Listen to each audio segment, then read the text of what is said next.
Atensyon mga SSS pensioners, benefit na ito pwedeng gawin kahit nasa abroad kayo o kahit malayo kayo sa mga branch ni SSS. Mahalaga ito. Pag-uusapan natin dito sa video. Hold up.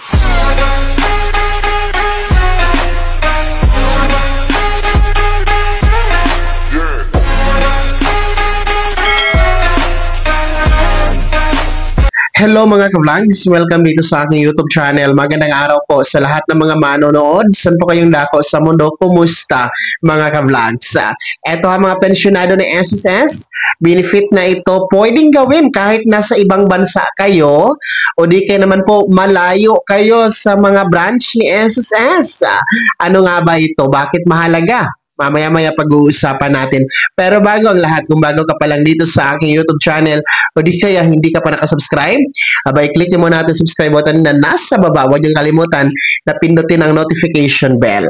So eto na nga po no, mga pensyonado ni SSS, dahil nga po June tayo ngayon at required po mag-comply ng SSS Annual Confirmation of Pensioners or SSS ACOP. May nagtanong po kasi sa akin no, sa messenger ko po sa Facebook page no, na namumroblema siya dahil ang kanyang pensyon ay naputol dahil hindi siya nakapag-akop no. Ngayon kasi nasa Paris siya, so nasa ibang bansa po siya at 5 years pa daw siya bago makabalik no. So ganun katagal at ang problema niya, hindi na nga siya nakatanggap ng pensyon at naputol na ito ng tuluyan.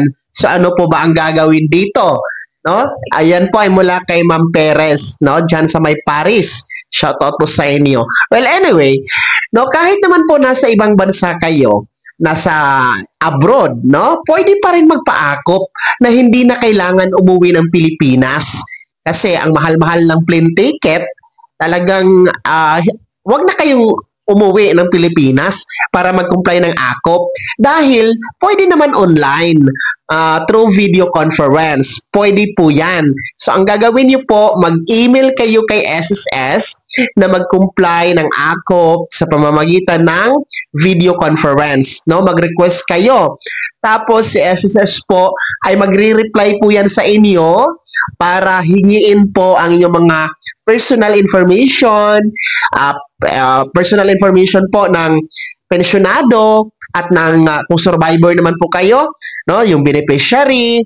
So, yan yung hihingin ni SSS. After nyo ma-provide yan, ay magre-reply na po sa SSS kung kailan ang schedule ng inyong gagawing video conference ACOP, no?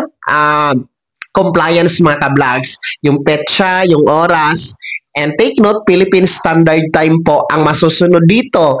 Halimbawa, kahit gabi sa Amerika, talagang masusunod ang oras dito sa Pilipinas kasi wala namang SSS business hours kung gabi at or madaling araw, di ba? So masusunod po ang oras sa Pilipinas. So pwede po yun para hindi maputol ang inyong ACOP o di kaya naman po gaya nito kay Ma'am Perez na nagtanong ay maibalik po.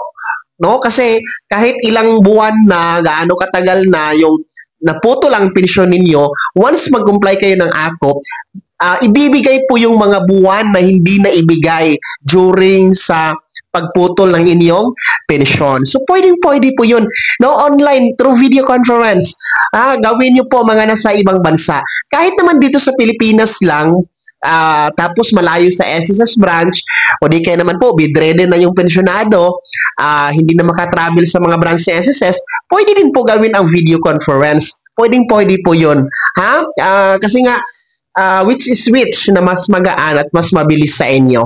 Para itong ACOP sa mga 80 years old pataas, SSS pensioners, dito ka man sa Pilipinas o nasa abroad, whether you are retirement pensioners, survivor or total disability pensioners, ayon po yan sa circular number 2023-013. Kaya naman, mga pensyonado na SSS, kumusta po? Nakapag-akop na ba kayo? No, mga merong birth month nitong buwan ng June. Tapos na ba ang akop o wala pa? Sino sa inyo dito ang mga OFW o nasa abroad? Shout out kayo. Paki-komento naman sa comment section na nasa baba.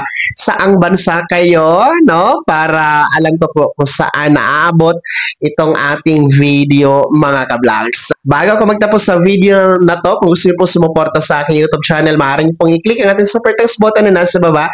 Sa mga gusto maging miyembro, pwede po. I-click niyo po ating join button. Maraming perks dyan, mga ka-vlogs. Be my member now. Sana'y naging gabay ang video na to kay paano na pag-uusapan natin ang mga mahalagang bagay-bagay na may kinalaman sa pagiging miyembro, beneficiary at pensyonado sa SSS. Kung hindi ka pa nakasubscribe dito sa aking YouTube channel, maaari nyo nang i-click ang ating subscribe button na nasa baba. Huwag nyo kalimutan na pindutin ang notification bell.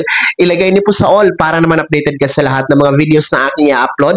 Maaari nyo rin i-like ang video na to. Kung meron ka pa mga katanungan, maaari nyo i-komento sa comment section na nasa baba. Paki-follow na din po ang aking official Facebook page na nasa screen nyo. Muli po, ako si Daniel Timpawa na nagsasabing dito sa aking YouTube channel, pawang katotohanan at lahat totoo lamang.